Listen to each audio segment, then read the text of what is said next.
How do you get the energy and flavor from this apple all the way from your local orchard to the top of that hill where you really need it?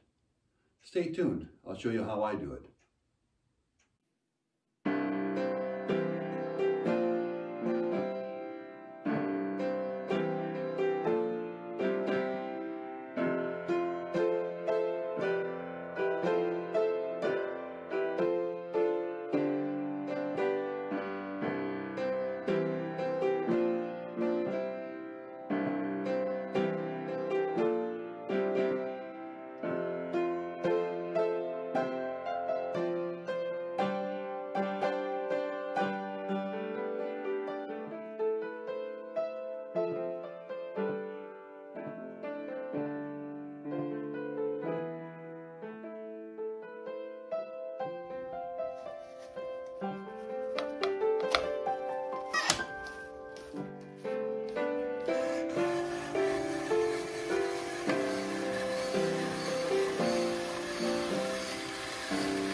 And sprinkling a little cinnamon on the apples makes them taste really good.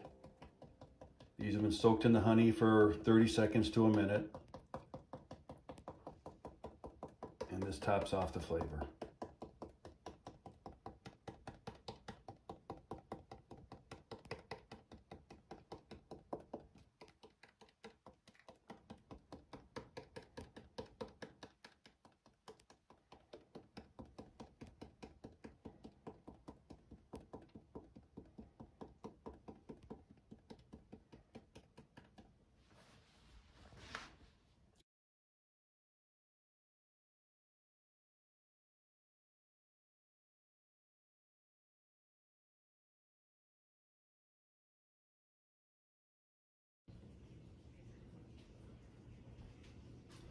It's the next day. Apples have been at 135 degrees all night. During the process of drying, every couple hours I'll come and take each one of the trays and I'll offload them and stack them in a reverse sequence. That makes the top go to the bottom and the bottom go to the top. The middle ones stay in the middle. But this spreads out the drying time, or it actually brings it closer together so that all of the apple slices get done about the same time. Make sure they're lined up right. Put the top back in, that's where the heat comes from.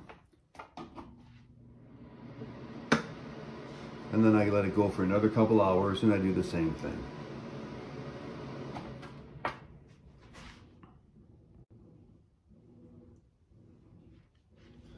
How do you know when the apple slices are ready?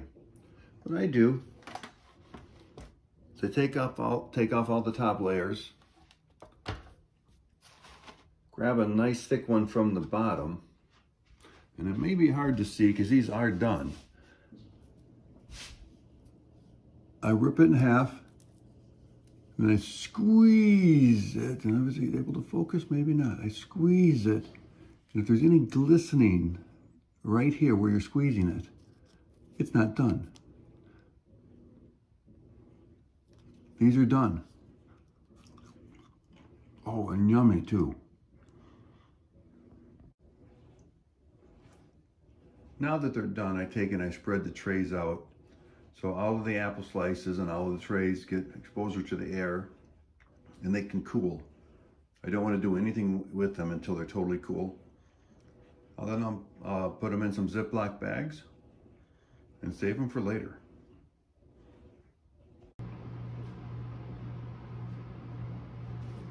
The apples have had a good amount of time to dry. I pulled them off the trays and I dumped them in these bowls. Take a freezer bag, I mark it with the date. If I don't know what it is, if there might be some question about what's dehydrated in here, I'll also write on what it is, but I'm thinking that for a long time I'll be able to tell these are dehydrated apples. I put about 10 slices in each bag. So 3, doesn't count, 4, 5, 6, 7, 8, 9. Yeah, let's see, let's get 10 maybe. Maybe this is 10. That's probably 10. So I'll put that in there, maybe 10. If I'm going on a longer backpacking trip, I might actually put more in there so I don't have to carry as many bags. If this is just for the grandchildren, 10 is about right. 3 grandchildren, they split it up. 10 divides by 3 fairly easily, if you round up or down. So that's the packaging. I just make a bag for each of these, for all of those. Each one of the trays holds about 2 apples. It depends on the size of the apple, of course. But we found that if we buy a dozen apples, it fills up the dehydrator. Sometimes we have one left over, sometimes we don't. They last forever, of course. I don't know how long forever is, because they never actually last that long. They get eaten up pretty quickly. They're pretty favorites. Each bag has approximately 1 apple in it. Excuse me. So you get to the top of a hill, you eat this, you eat the energy and the nutrients from an apple, the sugar from the honey, and you just can't stop.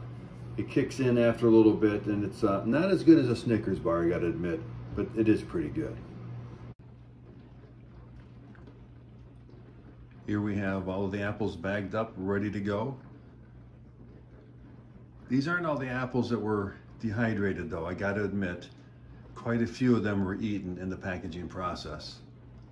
You need to make a little extra and plan for that loss, the shrinkage.